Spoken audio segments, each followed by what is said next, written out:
Know your place, the Duke said 3 years later. She bought the estate next door. On the morning of her wedding, Eleanor Hartwell signed a contract instead of a vow. The solicitor's office smelled of beeswax and old paper. Across the desk sat Julian Ashby, 9th Duke of Renfield, his dark coat immaculate, his expression as closed as a locked door. He did not look up when she entered. He simply slid the document toward her and said, "Sign where it's marked. My man will witness it." "Good morning to you too, Your Grace," Eleanor said. "There's no need for pleasantries between us, Miss Hartwell. We both know what this is." He finally raised his eyes, gray and unreadable. "Your father's fortune saves my estate. My title saves your family's name. It is a transaction. Nothing more." Eleanor's hand did not shake as she picked up the pen. Her father had died 8 months earlier, leaving behind a thriving wool business, a mountain of debts he'd hidden from everyone, and a daughter who had learned, in the space of half a year, exactly how quickly the world turns its back on a woman with no husband and no protector. The Duke of Renfield needed money. She needed a name that would stop the creditors from circling. It was, as he said, a transaction. She signed her name in a clean, steady hand. "There. Now we're business partners, Your Grace." "We are husband and wife," he corrected coldly.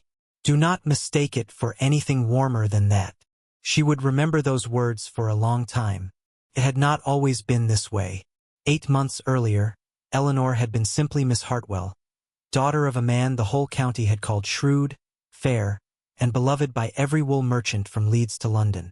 She had grown up in counting houses rather than ballrooms, learning the weight of a coin and the worth of a contract before she ever learned to waltz. When her father died suddenly of a fever, she had grieved for exactly 3 days before the solicitors arrived to inform her that the thriving business she believed she'd inherited was, in truth, buried beneath debts her father had quietly accumulated trying to save a friend's failing mill. Within a fortnight, 2 creditors had threatened to seize the family home. Within a month, a distant cousin had begun making pointed remarks about how a young woman alone in the world might do well to consider her options quickly, before her reputation and her remaining assets dwindled together.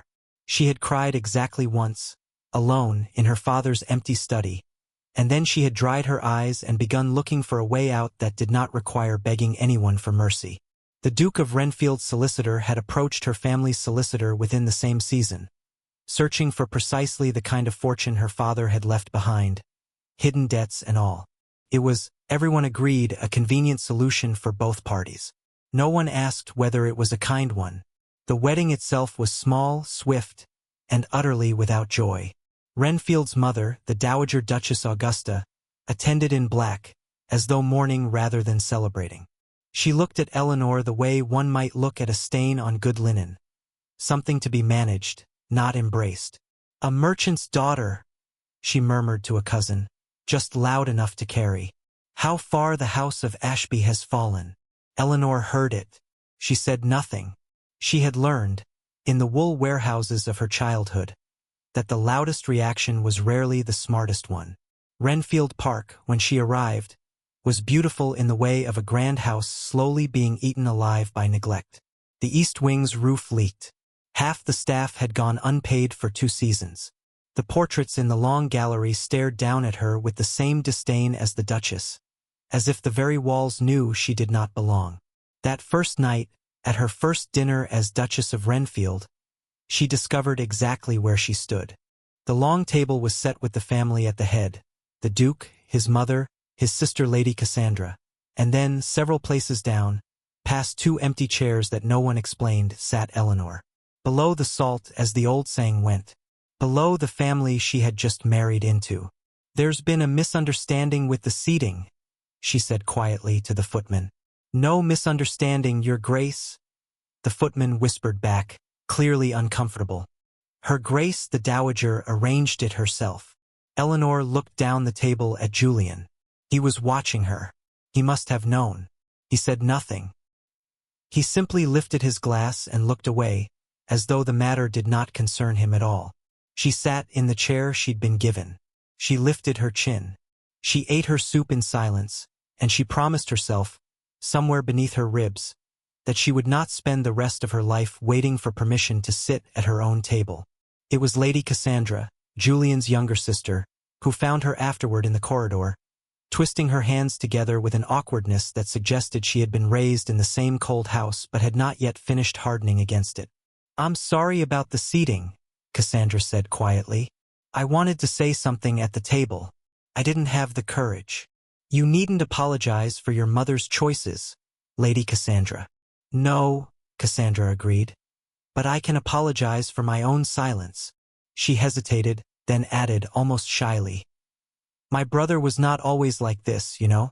Before. He used to laugh when we were children. I don't think anyone has heard him laugh in nearly 5 years."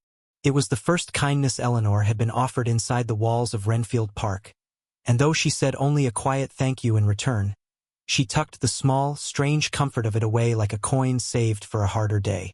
The weeks that followed taught her the shape of her new life. Julian was rarely home. When he was, he spoke to her only of necessities, household accounts, a leaking roof, and unpaid tenants' rent. He was, she came to realize, not a cruel man so much as a frozen one. A man who had built walls so thick around himself that warmth could no longer find a way through. She did not yet know why. She only knew that whatever had hardened him had happened long before she arrived, and that she had married into the aftermath of it. What she did not expect was Lady Seraphina Vane.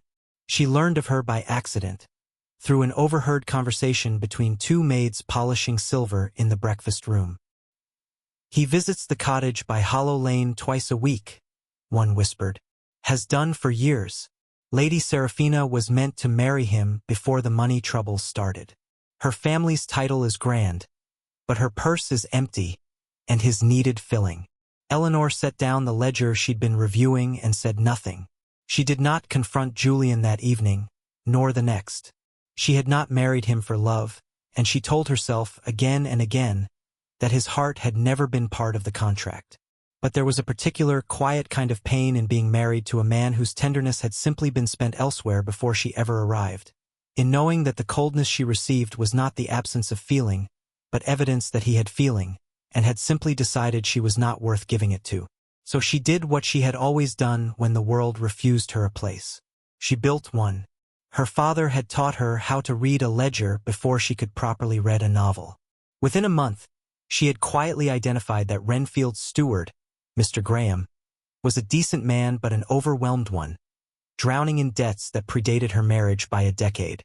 Within 2 months, she had begun making small, careful suggestions.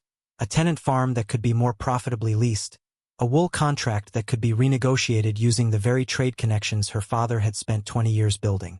She did not tell Julian what she was doing. He had made it clear he did not want her opinion. So she gave it to Mr. Graham instead, and Mr. Graham, grateful for any guidance at all, began quietly implementing it.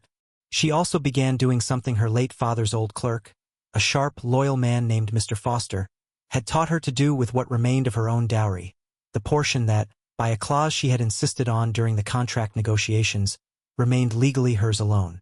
While the world believed the new Duchess of Renfield spent her days embroidering and making calls, she was, in fact, corresponding with Mr. Foster about wool mill investments, about a small textile concern in the north that was undervalued, about a shipping contract that others had overlooked. She was not trying to save her husband. She told herself that firmly every single night. She was simply refusing to be helpless again. The tenants noticed her before the family did. She walked the grounds in worn boots, not fine slippers. She sat with Mrs. Pell, whose husband had broken his leg in the threshing accident, and brought soup herself rather than sending a servant. She remembered the children's names. Slowly, carefully, the people of Renfield Park began to speak of their new Duchess with something the Ashby family itself had never offered her: respect. There was one particular night, deep in that first winter, that the tenants would speak of for years afterward. A fever swept through the cottages near the mill pond, and the Hodge family's youngest girl, barely 6 years old, grew so ill that her mother sent for the physician in a panic that traveled through the whole estate by morning. Eleanor arrived before the physician did, having heard of it from a stable boy at breakfast, and she did not leave the cottage for 2 days. She sat beside the child's bed through the worst of the fever, pressing cool cloths to her forehead, telling her quiet stories about ships and wool markets in faraway cities, the same stories her own father had once told her. When the fever finally broke on the third morning, Mrs. Hodge wept into her apron and tried to thank the Duchess in a dozen broken sentences, and Eleanor simply pressed her hand and said there was nothing to thank her for, that any mother would have done the same. Word of it spread through Renfield Park faster than any account ledger ever could. By spring, the tenants no longer called her the new Duchess in the careful, distant way they once had. They simply called her theirs. It was at a family dinner nearly a year into the marriage that everything came to a head. The Dowager had invited an old friend, Lady Pemberton, along with her sharp-tongued daughter, specifically Eleanor suspected, to remind everyone present of the gulf between trade money and true breeding. Throughout the meal, small cruelties were offered like courses. Comments about new money, about those who marry up, about how fortunate it was that Eleanor had learned to use the correct fork at all. Eleanor said nothing through the soup, nothing through the fish.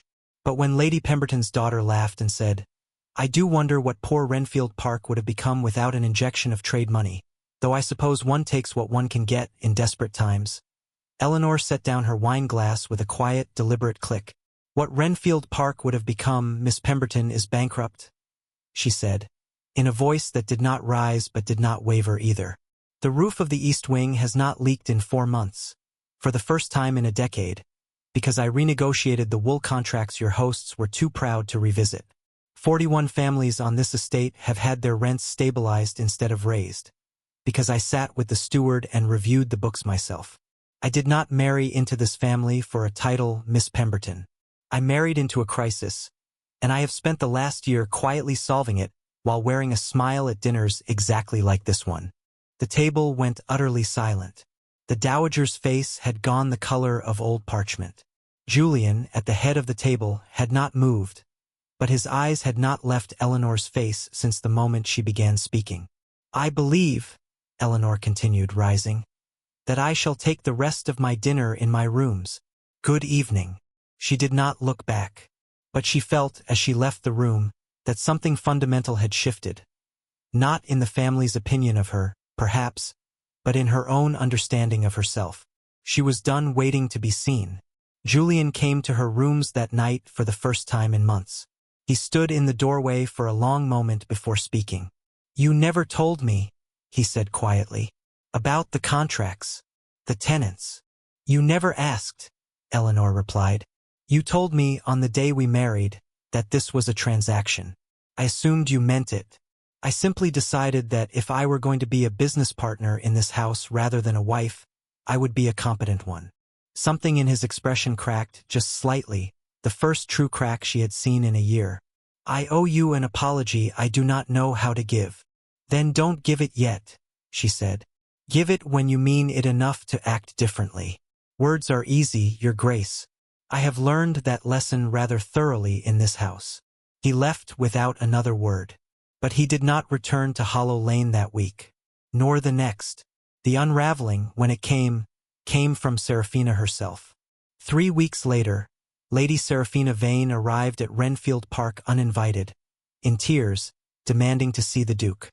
Eleanor, who happened to be crossing the front hall, watched the scene unfold with a strange, distant calm. "You cannot simply abandon me," Seraphina said, loud enough for half the household to hear. "Not now. Not when I am carrying your child." The hall went silent. Eleanor felt something cold drop through her chest, but she did not move, did not flee the room, did not give anyone the satisfaction of watching the merchant's daughter crumble. Julian's face had gone pale. "Seraphina, don't," Eleanor said, stepping forward before he could finish. Her voice was steady, almost gentle, though her heart was hammering. "Lady Seraphina, is the child his?" The directness of the question seemed to startle Seraphina more than any accusation could have. Of course it is. How many weeks along are you?" 6, Seraphina said, lifting her chin in defiance. Eleanor turned to Julian. "And when, precisely, did you last visit Hollow Lane?" The silence stretched. Julian's jaw tightened. "4 months ago," he said finally. "I have not gone since the night you spoke at dinner." Eleanor looked back at Seraphina, whose composure had begun, almost imperceptibly, to slip. Then the arithmetic does not favor your claim, my lady. I would suggest you take your condition, and whatever truth lies behind it, to the actual father, wherever he may be. Seraphina's face went through several colors before settling on fury. You think yourself so clever, sitting in a house that isn't yours, married to a man who never loved you. I think myself a woman who has learned to read a ledger and a liar with equal skill, Eleanor said calmly. And I find you considerably easier to read than the wool contracts, Lady Seraphina. I'll have a carriage brought round for you. Seraphina left in a fury that fooled no one. Within the month, word reached Renfield Park that she had married a wealthy widower 3 counties over. A man she had, as it turned out, been quietly courting for some time, using Julian's lingering guilt and attention as a convenient bridge between fortunes. The pregnancy, if it existed at all, was never spoken of again. Julian found Eleanor in the rose garden 2 days after Seraphina's departure. He looked, for the first time since she'd known him, genuinely uncertain of himself. I have been a coward, he said without preamble. Not toward her, toward you. I built this marriage as a wall to hide behind because I did not believe I deserved warmth after. He stopped, pressed his lips together, then forced himself to continue. My father arranged a match for me once, long ago, to a woman I loved very much. She broke the engagement the week his debts became known, married a wealthier man within the season, and I told myself I would never again be foolish enough to be loved for anything but my title.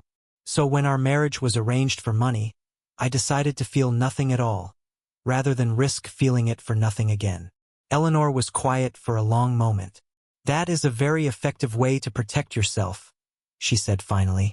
It is also a very effective way to be alone in a house full of people, Your Grace. I would know. I have been alone in this house for a year. I know. His voice was rough.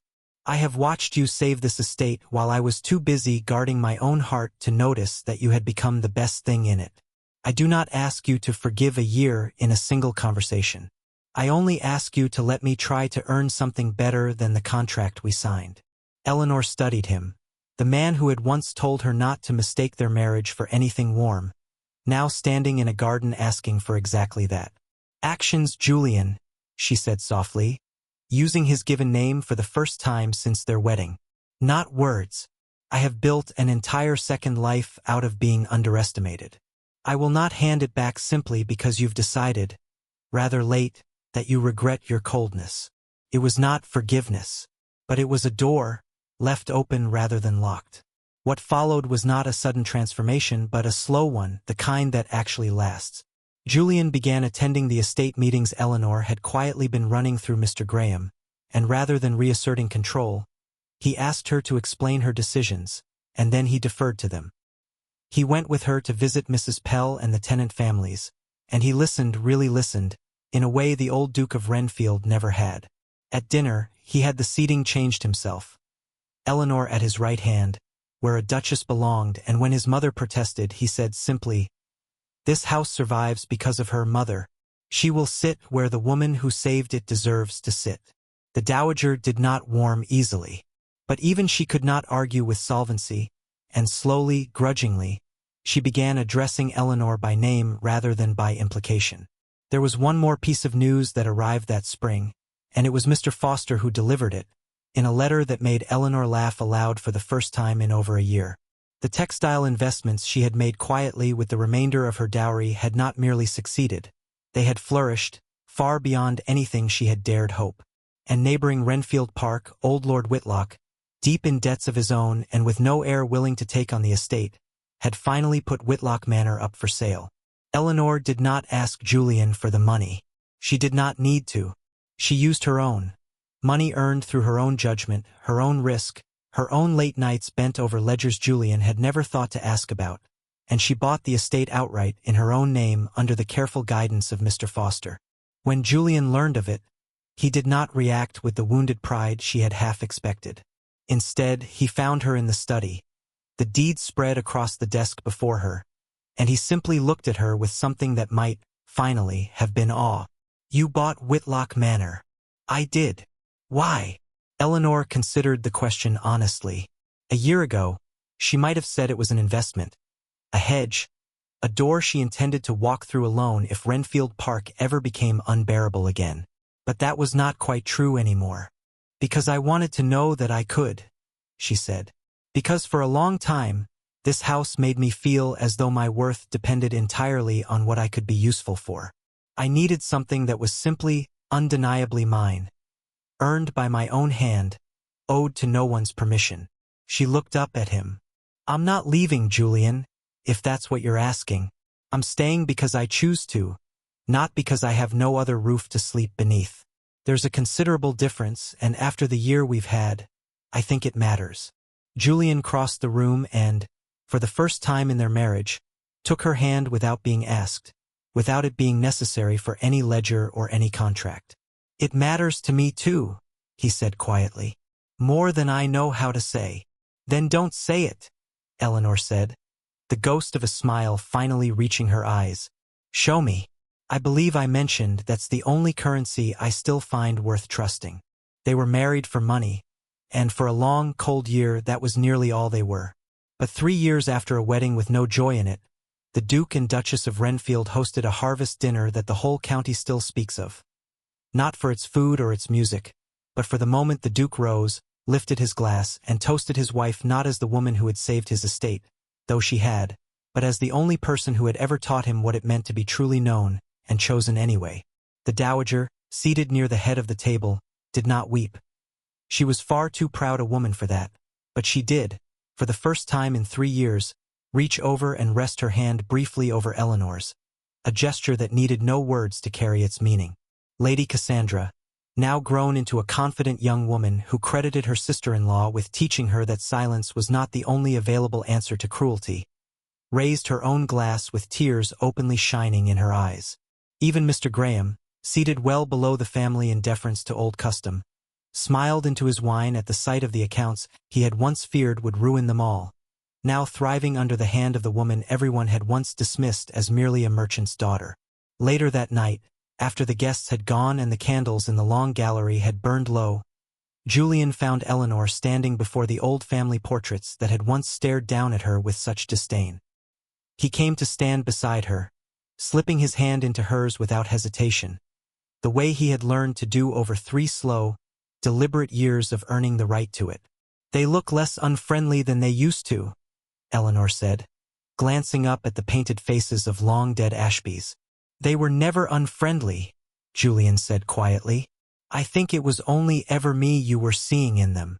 He turned to face her fully. Whitlock Manor sits handsomely on the eastern boundary, you know. I drove past it only last week. The new mistress of the house has done wonders with the gardens. The new mistress of the house, Eleanor said, a smile tugging at her mouth, has done wonders with quite a great deal, your grace.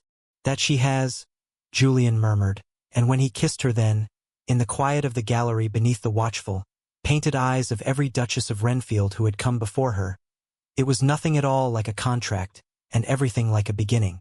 Eleanor Hartwell had arrived at Renfield Park with nothing but a contract and a closed door for a husband. She left no one in doubt by the end of exactly what she had built instead. A fortune of her own, a manor of her own, the respect of an entire county, and finally, unexpectedly, a marriage that had grown, slowly and honestly, into something neither the contract nor the cold Duke who signed it had ever promised her, but which she had, in the end, decided to accept on her own terms. She had been told once to know her place. She had simply built a better one.